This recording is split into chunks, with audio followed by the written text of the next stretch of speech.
Hello and welcome back to Good Game Nation, where we bring you all things TCG. My name is Preston. I'm here with myself. Today I am bringing you the news, and we are going to jump right into it. No big announcements right now from us, but I want to jump right into what we got on Twitter and then jump into the big YouTube video announcement that had a bunch of stuff. So first we're going to jump into Kaido. This is the last card that we're leaving off on. Since last week's news, Kaido is a yellow character, 4 cost, 5k power, 4 Emperors, Animal Kingdom Pirates, 1k counter, with 1 Dawn attached. While your life area has 2 cards or less, this character cannot be KO'd in battle. This is super interesting. If I remember, the Big Mom leader also floats around 2 life, the black and yellow one. So this Kaido could fit perfectly in a deck that is manipulating life up and down and trying to stay at 2 life, which could give you a character card on board that you're going to have to use your special removals for, which could get tough on some decks. It gets a little tricky. But it's super interesting to see it have such a requirement. It has to have 1 Dawn attached, and you have to be at 2 life. I think it's going to get played. I like this card. I think the art is gorgeous, and we'll have to see how it gets incorporated into yellow decks and how it fits into the whole of this yellow side small starter deck. Moving on from there, we got some stuff about some other things we're not going to talk about. The Black Luffy promo's coming soon.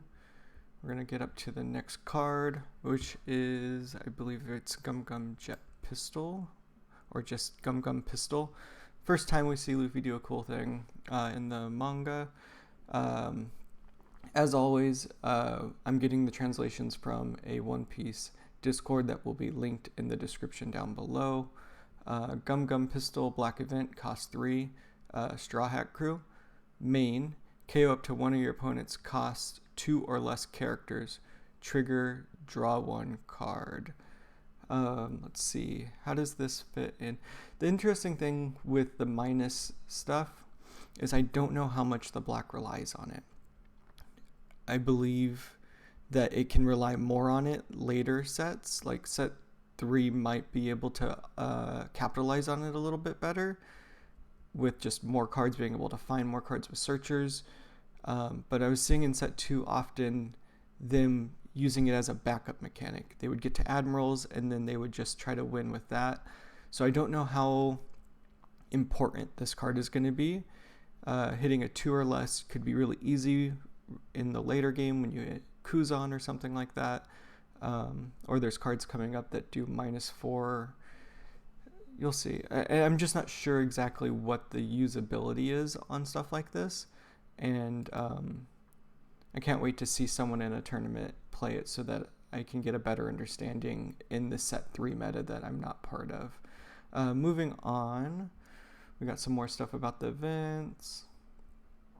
We're gonna visit this as a YouTube video shortly. Let's see if there's anything else on the Twitter.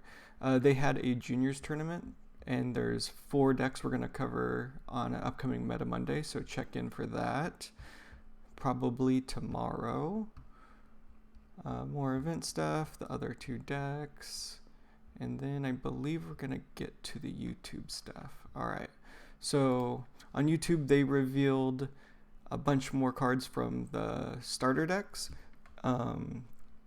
I'm not sure if this is all of the cards because the auto-translate on YouTube isn't super quick and efficient, so I can't tell if these are the rest of the cards or if they're still holding some stuff back. But I'm just going to go through what we have here, starting with Kobe. Black character, cost 4, 1k power, Navy, 1k counter. Activate main, you may rest this character. KO up to one of your opponent's characters with cost 2 or less. I was just talking about Pistol. Pistol is an event card, so you play it, it goes away. It has a trigger that you could possibly hit off of something. You might play it in black and yellow and maybe, I don't know. But this is a character card. So on the board, you have a character that it's a 4 cost. I don't know why I'm trying to justify this card. It's a 4 cost 1k that has a chance to KO a 2 or less. It's weird, and I'm not a super big fan. I don't know, I'm trying to justify a card that I probably wouldn't play. Makino, next card. A 2 cost 0 power, East Blue. Interesting. 2k counter. We get their 2k counter finally. On play, if there's a character with a cost of 0 in play, draw 1 card.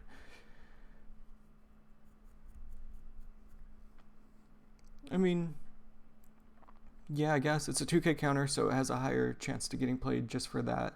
In the late game, you might be wanting to see more. It goes back to when I was talking about, I don't know how well that mechanic is flourishing in any meta right now.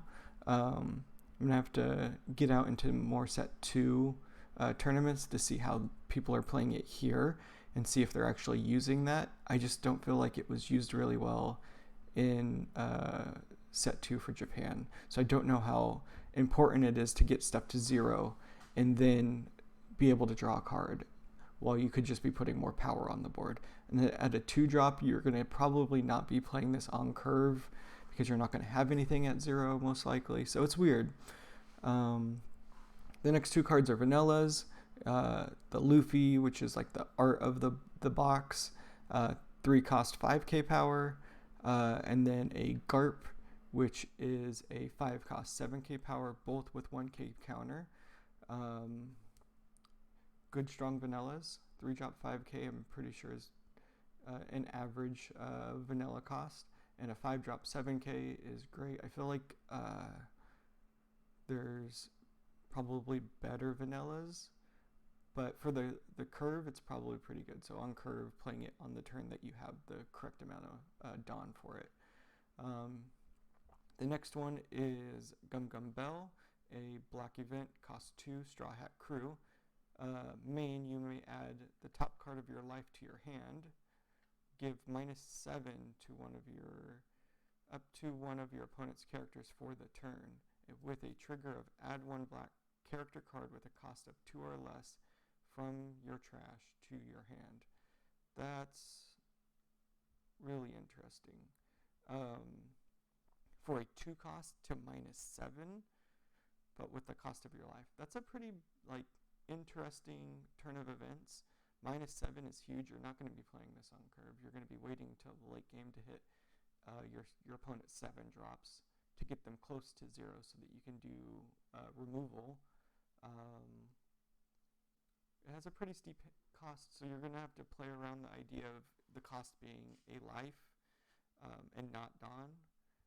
Its trigger is pretty good for CP decks that are sending a lot of stuff to the trash with their new searchers that dump everything to the trash instead of the bottom of the deck.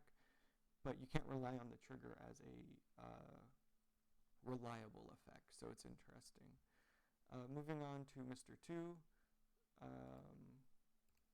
Mr. 2, Boncle Bentham, black character, cost 5, 6k power.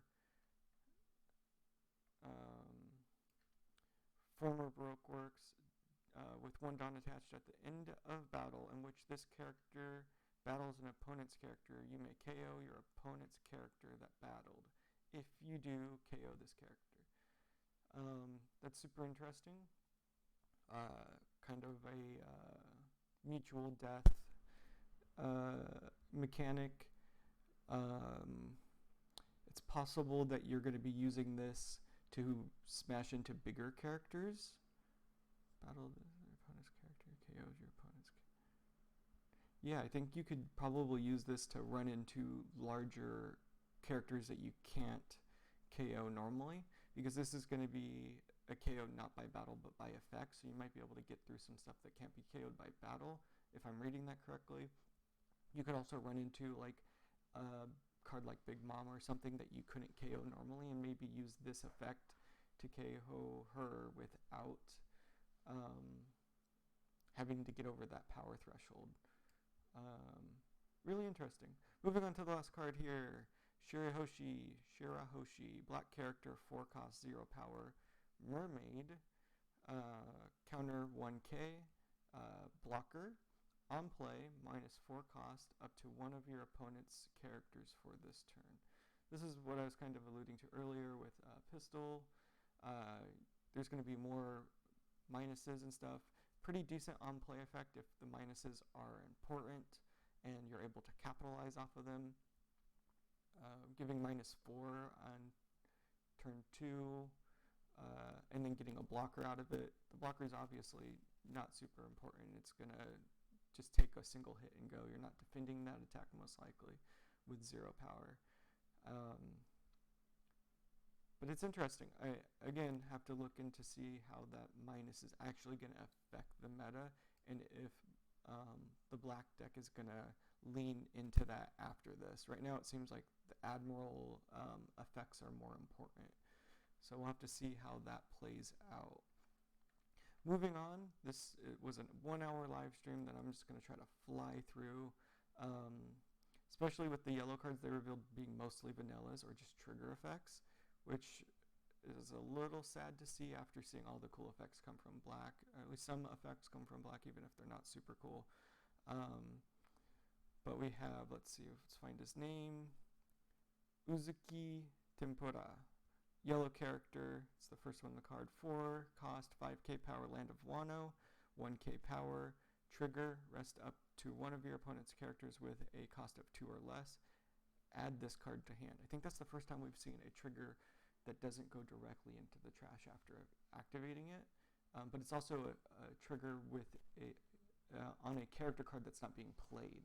So it's a little bit different than an event card that gets triggered from life and then goes to trash. So I think the effect of its trigger is good, and with the ability of yellow being able to move stuff into life, you might be able to get this. And thinking about color combinations that yellow has with green, resting characters is going to be a good effect to add to that like Arlong deck. Next is Ulti, just a vanilla 4k 6 cost, or 4 cost 6k. Animal Kingdom Pirates 1k counter. And then we have, where is his name? Omusubi Fugu Gatsu. Sorry about that. Awful pronunciation for me. Yellow character, 3 cost, 4k power, Land of Wano, 1k counter. Omusubi and Tempura, both food names. Interesting. Trigger, KO up to one of your opponent's characters with the cost of 1 or less. Add this card to your hand. So this is interesting to add into those black decks that have a good chance of hitting character costs with the 1 or less. And then it also goes to your hand. So we're seeing that mechanic coming up for yellow cards. We have a vanilla Luffy. Luffy, yellow character, 3 cost, 5k power, Land of Wano. Interesting that they're giving him the Land of Wano character trait. And Straw Hat Crew with a 1k counter. Again, a 3 cost, 5k power vanilla. Yeah, all of these, let's see, vanilla 4 cost 5k, 4 cost 6k, 3 cost 4k, 3 cost 5k. Yeah, these power levels are probably pretty linear and generic with all of the other ones. We also have the Yamato, which is the next one in the full Zoan. Yellow character, 5 cost, 7k power, Land of Wano, 1k counter. So this is mirroring the Garp. And now we have some event cards. Narikabara Arrow. Sorry, never gonna get that one right until they switch it to the English. Rough for me, sorry guys. Yellow event, cost 1, Land of Wano. Counter, if your life has 2 cards or less, give -3k power to up to one of your opponent's leaders or characters for the turn. Wild. Trigger, you may trash 2 cards from your hand. You may place up to 1 card from the top of your deck to the top of your life. Interesting. The minus 3k power for the turn could be super beneficial for putting it on leaders that could have an opportunity to attack twice, like Lucci. Lucci, I think, can attack twice. Kuro, which doesn't matter. And Kid, which is probably less relevant now, but still. Minus 3k power for the turn as a counter. The idea of for a turn is interesting because most characters are only attacking once, unless you're able to respond with like a future yellow-red deck that can then KO stuff with low power on the same turn or something like that. Interesting nonetheless. I think the trigger effect is really costly. 2 cards from hand to get 1 life is pretty rough in my opinion. It could be interesting in black and yellow where you're able to recover stuff from the trash. Very few cards, but recover some from the trash with black and yellow. But yeah, I'm not quite sure if that trigger is good, considering some of the set 3 yellow stuff is really good with just adding stuff to the life. The last card here is Thunder Bayuga, a yellow event, costs 2, Land of Wano. Counter up to one of your leader or character gains 4k power for this battle. Then, if your life has 2 cards or less, place up to one of your opponent's characters with a cost of 3 or less face down at the bottom or top of their life. Trigger, draw 1 card. This is wild counter. This has so many things that it's doing for 2 cost. It requires you to have 2 or less life for the second half. But again, like I was talking about Kaido at the beginning, there's probably a deck that's going to hover around 2 life and easily take a life to get to 2, do some effects, and go back up to 3 or something like that. I foresee that as a nasty little combo that is potentially possible. Whether they'll be able to pull it off is a whole nother story. But being able to place up to one of your opponent's characters with a cost 3 or less into their life, so you're countering for 4k at 2 costs, which is great, and then you're removing something from board if you're playing this in black and you're reducing cost. Really interesting. And then the draw a card trigger, depending on the time of the match, you might be actually using that. Drawing cards is always a good thing. We've seen it in blue. Super important for that. Let's move on. Whoa! Okay, so this is cool. I believe this is the next serial card for the championship series. Japan is moving on to a national qualifier series, just like the US is in April. And I believe this Shanks is the new serial number card. I have some thoughts about that. I think it's a misstep from them to change it to a character card and not keep it leader cards, and to make it the secret rare from set 1 that was already had a couple alt arts. I think is weird and kind of bad for value wise of like manga Shanks probably dropped some value from this. The alt art, I don't know how much it was in value, but it probably doesn't do well after this, because this one is going to be super exclusive. They're only going to have so many available, and they're only going to like the winners and top 2. I think in the US we might get it up to top 8. I can't remember exactly for treasure, but I think it's probably a misstep in my opinion if it's the serial number card that is the winner's card. I thought it was really cool that it was a leader card, because you only need one of those. It would have been nice to see it as any of the set 2 leaders or the starter deck leaders like they did the first time. But this is what we're getting, and I'm sure there's going to be a ton of people that are excited to play for it. Moving on, these are the new, they're replacing the Chopper, the Zoro, and the Usopp. If I remember correctly, those were the trophy cards that you got for topping. Top 32 is going to get Sakazuki. Top 16 is getting, I forgot his name, how terrible. And then top 8 is getting Kuzan. How can I not remember his name off the top of my head today? Oh well. These are getting, looks like they're getting the framing treatment that the Zoro and the Zoro got recently, with the awesome new art, as well as the Queen. But these are going to be part of the championship series. It'll be interesting to see if the US also gets these as their championship series cards, or if we're going to hang on to the Straw Hat trio a little bit longer. But these guys getting really nice art reprints for trophy cards is really cool. These cards are played. Borsellino. Figured it out. But yeah, they're getting some nice new art, and that's super exciting. Good luck to all the players out there that are going to be going after these guys. I got a couple more things. We'll try to get through it. Ace is getting a leader alt art, part of this little package with this incredible mat, part of the championship series. Moving on out of the Japan stuff, quickly getting into some English stuff. We got updates on offline regionals and treasure cups. Offline regionals got a couple more added, so we're getting one in Texas, and then another one in Brisbane, a couple more throughout the rest of the world, which is super great. I'm glad that they're expanding these.